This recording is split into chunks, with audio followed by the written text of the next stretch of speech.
आज हम बात कर रहे हैं एक ऐसे हास्य कलाकार की, एक ऐसे सहायक कलाकार की, एक ऐसे माइम प्रोफेसर की जो एक्टिंग करते ही नहीं, एक्टिंग सिखाते भी हैं, जिनका नाम है बनवारी लाल छोर। जी हाँ, इन्हें आपने बहुत सारे सीरियल्स, बहुत सारे फिल्मों में, कॉमेडी लाफ्टर चैलेंज में, कॉमेडी सीरियल्स में देखा होगा। आज वही बता रहे हैं अपनी कहानी अपनी जुबान। मैं बनवारी लाल झोल बनवारी झोल बता रहे हैं उन्होंने कैसे माइम के जरिए इस प्रोफेशन में अपनी एंट्री की। दोस्तों, माइम जो है, माइम क्या होता है जिसमें हम बोलते नहीं हैं, खाली बॉडी लैंग्वेज से, फेस एक्सप्रेशन से हम समझाते हैं। तो जैसे मैंने पहले कहा कि वो फैमिली प्लानिंग का जो आइटम था वो माइम का था। आलोक राय साहब बहुत खुश हुए तो मैंने उन्हें ज्वाइन कर लिया। तो हम स्ट्रीट शोज करते थे माइम के अंदर, वाइट फेस में मेकअप करते थे। तब तक मुझे पता लग गया था कि वाइट जो है वो एक मेकअप होता है जिससे हमारे फेस एक्सप्रेशंस हैं वो ब्राउन हो गए और दूर आदमी जो बैठा है वो समझ जाए कि अभी क्या है।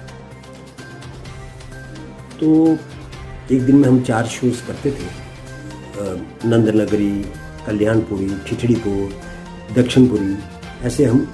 तो मैंने आलोक साहब को ज्वाइन कर लिया और हम स्ट्रीट शोज करते थे। उसके बाद आलोक साहब को एक प्रोग्राम मिला यूको बैंक का कि जो पैसा है वो बैंक में जमा कराइए जिससे आपको विद इंटरेस्ट और पैसा मिलेगा बढ़ के।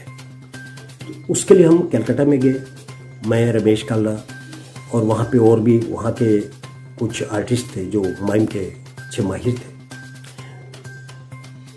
तो मेरा ख्याल 10 दिन हमने वहाँ रिहर्सल की और 10 दिन में हमने आइटमें तैयार की। यूको बैंक के जो मैनेजर वगैरह वो आए, उन्होंने देखा तो बहुत खुश हुए और उन्होंने हमारे डायरेक्टर आलोक राय साहब को पता नहीं 50 या 100 कितने शोज जो दे दिए, जिसमें वेस्ट बंगाल, उड़ीसा और उसके बाद क्या कहते हैं आसाम, यहाँ पे हमें शोज करने के लिए उन्होंने भेजा, और बिहार भी। तो हुआ क्या, मैं जब वापस आया तो मेरी जॉब लग गई। तो मैं गया नहीं इनके साथ, ये शो करने गए।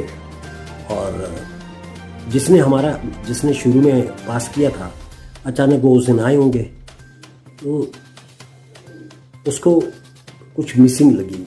कहते कि वो एक आर्टिस्ट था, पतला सा, वो नज़र नहीं आ रहा। तो उन्होंने, डायरेक्टर साहब ने कहा जी वो जॉब लग गई उसके, तो पता नहीं क्या बहाना ऐसा करके उनका वो नहीं आ पाया कुछ।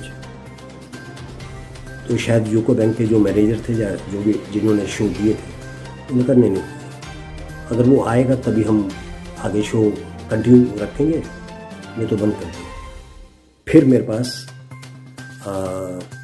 रमेश कालरा जी आए, बोले यार ऐसे ऐसे हैं और इतना पैसा भी मिलेगा। तो असल में एक्टिंग के लिए तो मैं पागल हो जाता था अगर कोई मुझे कहता था, और मुझे घूमने का भी शौक था। उसके बाद मैं, उसका नाम क्या, रिज़ाइन करके, और रिज़ाइन भी नहीं किया, मैं ऐसे ही भाग गया। मैं कहा अच्छा कब जाना है? तो पहले हम यहाँ से वेस्ट बंगाल गए, वहाँ से फिर बिहार गए, फिर आसाम गए। आसाम के जंगल में हमने शोज़ किए, उन दिनों बहुत अच्छा था। बड़ी पुरानी बात बता रहा हूँ, ये 75, 76 ऐसी बात बता रहा हूँ। तो हमने बड़े शोज़ किए वहाँ, और माइम का एक सिलसिला शुरू हुआ। 84 में पहली बार हमें लंदन जाने का मौका मिला। लंदन में नोलारे हैं जो माइम की बड़ी अच्छी आर्टिस्ट है, उन्होंने हमें, माइम फेस्टिवल था वहाँ पे। तो 84 में जनवरी, मेरे ख्याल जनवरी का महीना था, तो हम गए। हमने 3 दिन वहाँ पे शोज़ किए। वहाँ पे भी भगवान की कृपा हुई मेरे पे, उन्हें बहुत अच्छा लगा। और वहाँ का एक डेली टेलीग्राफ पेपर है जिसमें आर्टिकल छपा, जिसमें मेरा 3 जगह नाम था। तो वहाँ के एक अंग्रेज हैं जॉन कार्सन, उन्होंने कहा बनवारी तुमने पेपर देखा कल का? तो कहा नहीं, क्योंकि पहली बार मौका मिला था विदेश जाने का, और वहाँ पाउंड चलते थे, हमारे पास पाउंड थे नहीं, पैसा नहीं था। खैर उन्होंने मुझे पेपर दिखाया, बोला कि देखो तुम्हारा नाम छपा है और बहुत अच्छा तुम्हारे लिए रहेगा ये पेपर। मैंने कहा अच्छा। तो खैर लंदन गए, फिर पेरिस गए, उसके बाद 1 महीने का टूर था, 1 महीने के बाद वापस आ गए। फिर मैंने आलोक साहब के साथ ज्वाइन कर लिया, यहाँ पे भी शोज़ करते थे। और आलोक राय साहब जो हमारे डायरेक्टर भी थे, और हमारी संस्था का नाम था जागरण थिएटर।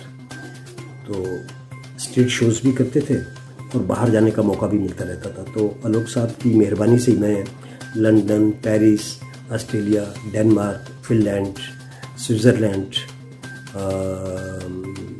कई कंट्रीज़ में जाने का मौका मिला और शोज़ करके आए।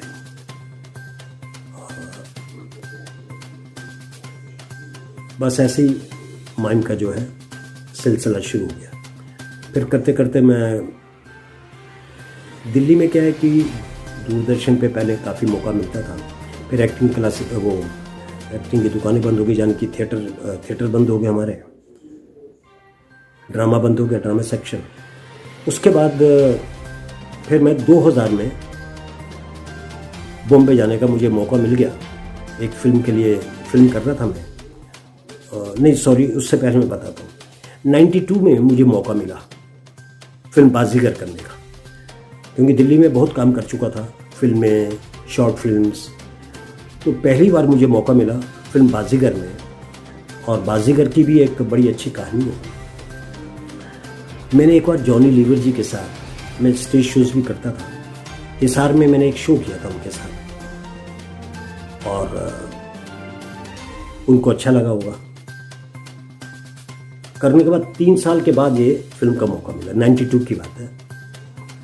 तो जब मैं सेट पे पहुंचा और मैंने देखा जॉनी लीवर साहब खड़े हैं, और मैं सुखड़ा सा, क्योंकि मतलब संकोच कर रहा था यार, किससे बात करूं, क्या करूं। तो मैं ऐसे खड़ा था चुपचाप, और जॉनी लीवर जी सामने खड़े थे, उनको देख रहा था, और उनकी टीम थी।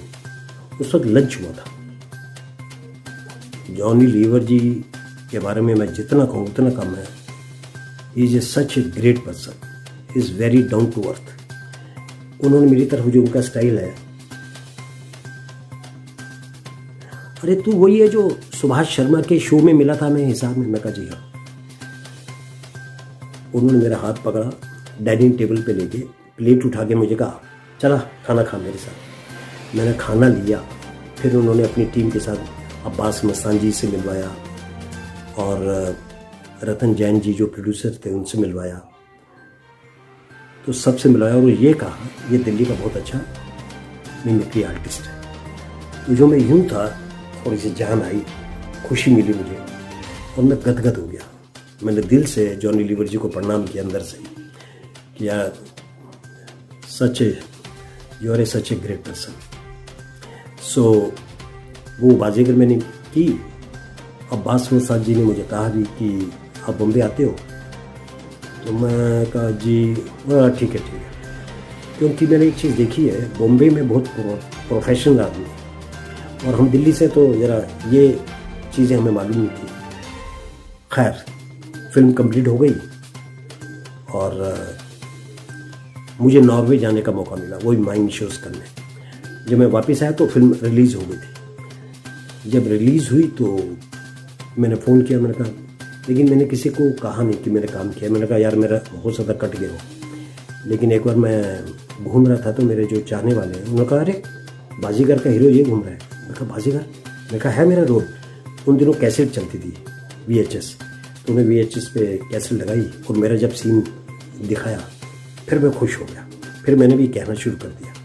और दूसरी खुशी की बात ये थी, जो अवार्ड फंक्शन होता है वहाँ पे बेस्ट कॉमेडियन अवार्ड जो है वो जॉनी लीवर जी को मिला, और उसमें जो क्लिप दिखाई गई वो मेरी वाली दिखाई गई, जो मैं और जॉनी लीवर जी का वो सीन था, उससे भी मुझे बड़ी खुशी हुई। तो यहाँ से मेरी फिल्म की शुरुआत हुई। फिर मैं 2000 में बॉम्बे चला गया। बॉम्बे जाने के बाद मैंने कई फिल्में की, जैसे क्रांति की बॉबी देओल वाली, दीवानगी, एक्सक्यूज़ मी, फिर हेरा फेरी, तथास्तु, 1 2 3, गॉड तुसी ग्रेट हो, ओ माई गॉड, रामलीला, बॉम्बे टू गोवा, ओ तेरी और वगैरह वगैरह, और सीरियल वगैरह भी मैंने बहुत वहाँ पे किए। तो ऐसे मेरी दुकान जो है बॉम्बे में 2000 के बाद शुरू हुई, और अभी मैं बॉम्बे में ही हूँ, और अप डाउन चलता रहता है। मैंने लाफ्टर चैलेंज किया, कॉमेडी सर्कस किया, उसके बाद कई कॉमेडी शोज़ किए, सजन रे झूठ मत बोलो वो किया, ससुराल गेंदा फूल जो सोनी पे आता था वो किया, तेरे शहर में किया। ऐसे काफ़ी सीरियल हैं जो मैंने किए और अभी कर भी रहा हूँ। सो आप लोगों के आशीर्वाद से अभी भी लगा हूँ, कोशिश है कि आगे बढ़ता रहूँगा। और अभी मैं माइम क्लासेस लेता हूँ, पढ़ाता हूँ। पहले मैं दिल्ली में जब था तो मैं मारवा स्टूडियो में पढ़ाता था। आजकल मैं किशोर मित जी का जो स्कूल है, जो काफ़ी अच्छा स्कूल है, काफ़ी नामी स्कूल है, उसमें माइम क्लासेस लेता हूँ, बच्चों को पढ़ाता हूँ, और बस ऐसे अपना रोज़गार चल रहा है। और ये उम्मीद है कि ईश्वर की कृपा रही तो और फिल्में भी करूँगा। 1-2 फिल्में हैं मेरी जो आने वाली हैं, लेकिन अभी वो एडिटिंग में रुकी हुई है।